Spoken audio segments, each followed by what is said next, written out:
Zom 100, Bucket List of the Dead, le meilleur animé de cette année. Ouais, je reste un peu dans le thème du titre qui extrapole sa grand-mère parce que j'ai vraiment envie de vous parler d'un truc que j'ai surkiffé là ces derniers temps, cette semaine, ces derniers jours. Alors ça fait un moment là que j'ai pas fait une vidéo comme ça, facecam avec le fameux caméscope 4K 60 milliards d'FPS. C'est normal si c'est pas très éclairé, c'est parce que la lumière ne fonctionne plus dans cette pièce, j'en suis navré mesdames et messieurs, et j'ai envie de vous parler d'un animé que j'ai vraiment beaucoup apprécié, une claquos, une petite surprise comme ça dans les gencives, comme on dit. Vous me connaissez, enfin si vous me suivez depuis un petit moment, j'ai pas pour habitude de parler comme ça d'animés de saison et de vous conseiller ou de vous résumer une histoire comme on peut voir un peu partout sur YouTube. Mais là vraiment, je me suis dit bon là c'est vraiment super, il faut que j'en fasse une vidéo, il faut que j'en fasse la promotion quoi, la promotion c'est mon travail. Mais avant qu'on commence quoi que ce soit, eh bien je vais spoiler comme un gros bâtard. Ici je vais donner mon avis,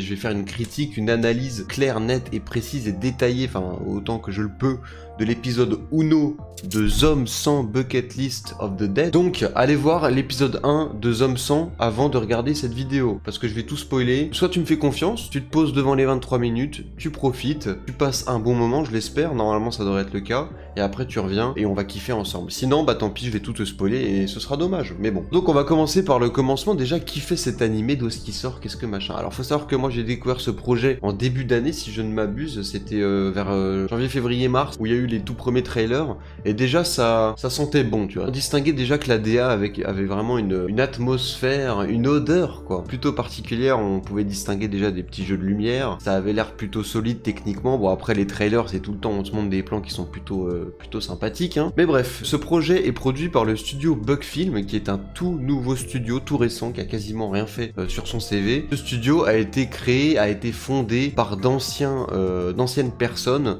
du studio OLM. Alors vous verrez que ça aura une petite importance par rapport à l'animé, parce qu'il y a des petites références hein, cachées, même pas cachées en fait, hein, complètement assumées. Et notamment la personnalité qui nous intéresse ici, c'est le Kazuki Kawagoe, qui est le réalisateur donc de Zom 100, l'animé dont je vais vous parler aujourd'hui, et qui s'est récemment illustré avec la réalisation de Komi-san, l'adaptation animée de Komi-san Can Communicate. Un gars très sympathique, l'animé est franchement très sympa aussi, avec des épisodes plus ou moins fulgurants, voilà, c'est pas non plus pendant tout le long de la super qualité. Des fois il y a des petits temps morts, il y a des petits trucs pas fous, mais de manière générale, c'est plutôt un bon truc à se mettre sous la dent. Si vous connaissez pas, je vous conseille, c'est une bonne petite comédie romantique, slice of lifeos. Mais bon, là, vous allez me dire, bon, quand même, il y a d'autres projets, quoi, là, t'as l'air si enjoué de parler de ça, de machin, je veux dire, il y a eu d'autres animés, ne serait-ce que la saison précédente, il y a eu Tengoku Damakyo pour ceux qui ont suivi, et Heavenly Delusion, un gros projet de production IG avec des tas de personnes incroyables. Il y avait Skip and Loafer, que moi j'ai beaucoup aimé aussi. Il y avait encore Oshinoko aussi, qui a eu une super production, qui était très sympa à suivre, que moi j'ai découvert avec l'animé, c'était très cool. Donc voilà, il y en a plein des animés dont je pourrais me poser, faire des vidéos, vous en parler, vous donner envie d'aller les voir. Mais bon, moi mon contenu ne se focus pas essentiellement là-dessus. Je le fais vraiment quand ça m'a marqué quoi. Et là c'est le cas. Là c'est le cas, j'ai trouvé ça génial. Mais alors, pourquoi j'ai trouvé ça génial? Qu'est-ce que j'ai trouvé de génial dans Zom 100? Eh ben on est parti. Tout d'abord, ce qui est incroyable, ce qui est génialissime, ce mot risque de revenir souvent, c'est que tout ce qu'on voit à l'écran a un intérêt narratif. Et ça, c'est super. C'est-à-dire que tout ce qui normalement sont des artifices, les mouvements de caméra, les changements de couleur, les changements de format aussi, tout ça, des fois c'est juste pour être stylé, sans vraiment d'arrière-pensée autre que la mise en scène soit appétante et nous fasse vibrer devant notre écran d'ordinateur, de smartphone ou que sais-je. Là, non, tout ce qu'on voit, ça nous fait vibrer, c'est vraiment bien foutu, c'est bien réalisé, c'est bien storyboardé, bien rythmé, bref, tout ce que tu veux, je vais détailler un peu plus tard. Mais c'est surtout que ça s'imbrique dans ce que l'histoire nous raconte en fait. Dans le personnage qu'on voit évoluer, l'univers, ne serait-ce même que la thématique du zombie est mis en parallèle avec le monde du travail, plutôt l'aliénation qu'on peut avoir à cause du monde du travail. Et ça, c'est tout simplement génial. Alors après, en plus, à côté, on a la technique qui est complètement impeccable. On a juste, peut-être des petits bruitages, des petits sound design qui sont, ma foi, plutôt discrets. Y a rien à dire là-dessus, mais tout le reste, c'est super bien animé. Les personnages sont bien imbriqués dans le décor. Les décors, ils sont pareils, assez effacés parce que c'est l'histoire, du moins dans l'épisode 1, évolue dans Tokyo, on est souvent dans des bureaux, bref, dans des trucs un peu OSEF. Tout se mélange super bien. Pareil, le jeu des seiyuu, ça m'a pas spécialement... Les seiyuu sont au poil, mais j'ai pas trouvé que les performances étaient spécifiquement incroyables. Ah. Allô? Bon, l'appel de l'électricien? Ah, je vous parlais de la lumière, ça va se régler. Ouais, du coup, j'en étais où? Oui, du coup, je disais que bon, à côté, la technique est impeccable, donc finalement, on ne fait que manger bien. Mais qu'en est-il de l'histoire, du coup? Est-ce que l'histoire est si géniale que ça? L'histoire est vraiment bien. Alors là, je rappelle que je parle que de l'épisode 1. Je parle que de l'épisode 1, et c'est d'ailleurs ce qui est génial avec cet épisode 1, c'est que pour moi, c'est quasiment un court-métrage, en fait. Tu changes, tu charcutes peut-être une ou deux scènes, ou tu modifies vite fait 2-3 scènes à la toute fin de l'épisode, tu as un court-métrage, t'as pas besoin d'en voir plus ou quoi, tu as déjà pris ton pied, ça t'a déjà délivré un message, traité une thématique de manière hyper créative, artistique, et c'est super. Mais bon, là, ça va continuer sur différents épisodes, on verra ce que ça va donner par la suite, mais moi, franchement, j'ai aucune attente, je m'en bats les couilles, parce que l'épisode 1, juste, il m'a suffi. Mais bon, comme je le disais, tout ce qu'on voit à l'écran a un intérêt au niveau de la narration. C'est vraiment fou de voir à quel point tout a une raison presque, tout a un prétexte d'être ici, de fonctionner comme ça. Par exemple, les transitions, on a souvent des transitions de mouvement dans l'épisode, des petits panoramiques où c'est un bâtiment qui va faire la transition d'une scène à une autre. Des fois, c'est le personnage, il est en train de marcher dans la rue, tout d'un coup, hop, il s'affaisse sur son dos, et il se retrouve assis dans le métro. Ça, typiquement, ça crée du rythme en enchaînant efficacement les séquences les unes par rapport aux autres, mais aussi ça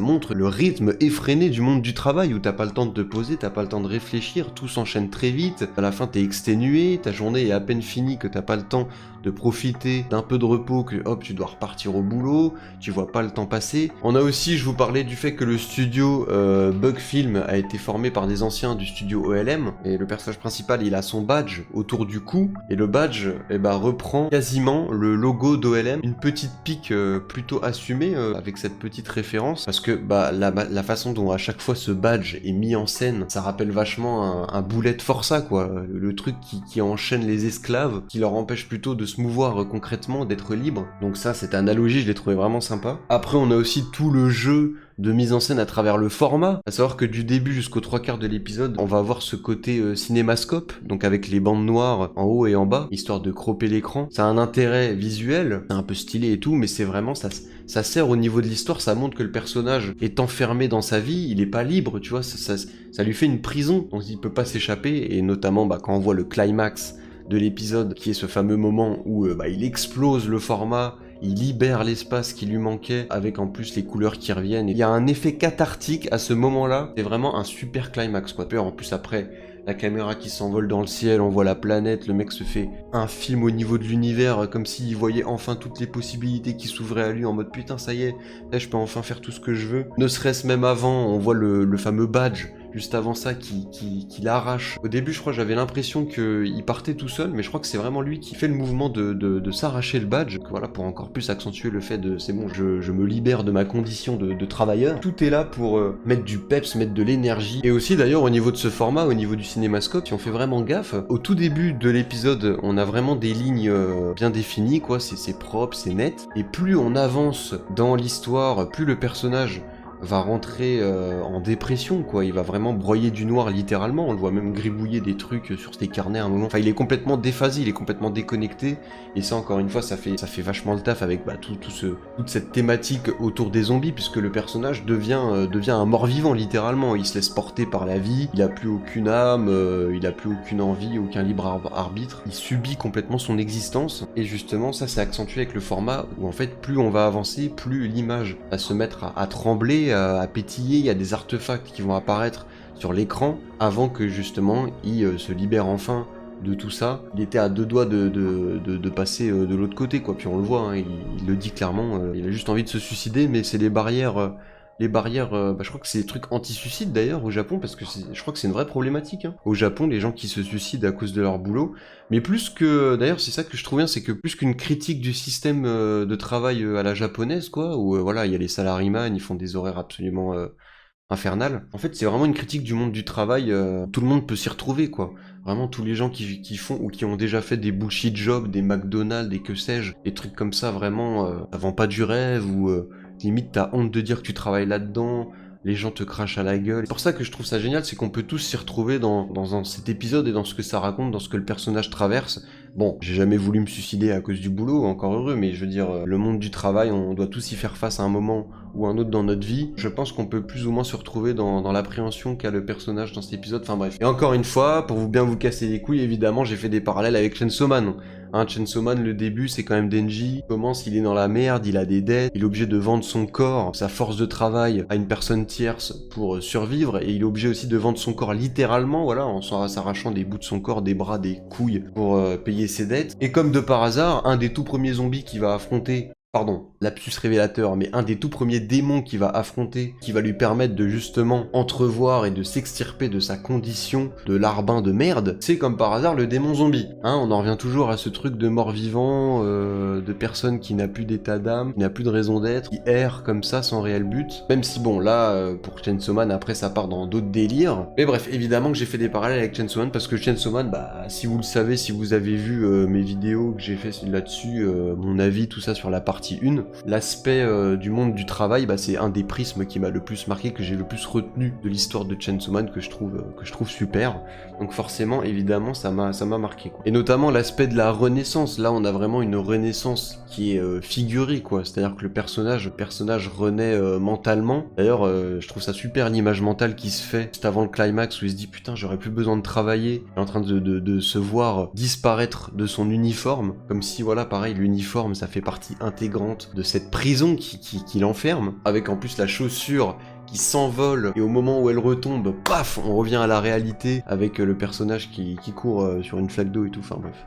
Les transitions sont superbissimes. Bah là, dans Chainsaw Man, c'est pareil, c'est la même chose, mais fait de manière différente. C'est là, Denji, il renaît littéralement, quoi. Denji, il se fait buter, et il revient sous une autre forme, en mode allez c'est bon cette fois-ci, je vais tous vous baiser, fuck ce monde, fuck la société capitaliste, mes couilles. Mais voilà, pour te dire que le parallèle, enfin en tout cas moi personnellement je le trouve pas si déconnant entre les deux histoires, en tout cas les deux introductions, parce que bon, je pense que Zom 100, même c'est quasiment sûr, ça va pas du tout aller dans le même état d'esprit, dans le même délire que Chainsaw Man. Mais en tout cas, pour cette introduction, il y a beaucoup de similarités qui sont intéressantes à souligner, je trouve. Et puis cette renaissance, justement, amène au début d'une nouvelle vie, qu'on entreaperçoit d'ailleurs dans cet épisode, puisque le personnage va carrément revoir son patron pour lui annoncer sa démission, en lui faisant un giga takedown à travers la vitre, voilà, parce que le personnage il adore le rugby en plus. Et puis juste après, il avoue ses sentiments à la meuf, que voilà, tout ça se fait dans cette démarche de voilà, je commence ma nouvelle vie, j'ai plus le droit d'avoir des regrets, maintenant faut que je profite. Il met un vrai point de conclusion